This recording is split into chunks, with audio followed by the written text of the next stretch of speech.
Please subscribe my channel STAAAAAY TV. Once upon a time a country was ruled by a king who had no son to succeed to the throne. Since the king was getting old, he wanted to select a suitable successor to rule the country. The king sent out notices throughout his country. The notices invited every qualified young man in the country for an interview with the king. The outcome of the interview would decide a possible successor to the throne. The only qualification for the candidate was that they should have immense love for their fellow human beings. Every young man across the country was very excited at the possibility of being the ruler of the country.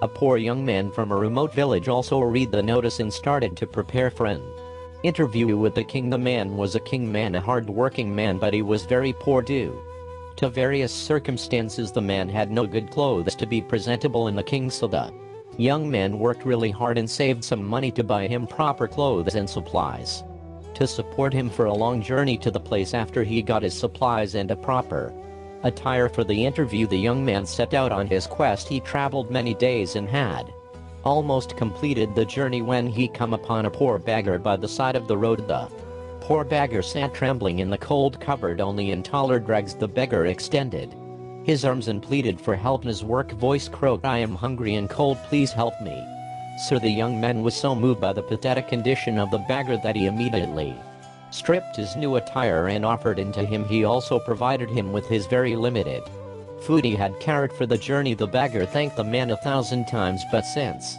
the man had given up his good clothes to the beggar, he was a bit hesitant to go for the interview. He however gathered enough courage to enter the palace in his elderly clothes. Upon his arrival at the palace, a king attendant showed him the way to the great hall. After a short to clean off the journey's grime, the man was admitted to the throne room for the interview. The young man bowed low as the king entered the room. When he raised his eyes, he gasped in astonishment as he noticed the king looked very similar to the beggar he had met on the way. The king saw the shock in the man's eye and said, "Yes, was beggar you met on your way, but why did you dress up like a beggar? You are a king. Well, why did you do this to me?" The young man stammered after gaining some composure, "Because I had to be sure that you had a good heart and you genuinely love your fellow human beings," said the king. "I knew that if I came to you as a king, you would have done anything to impress me.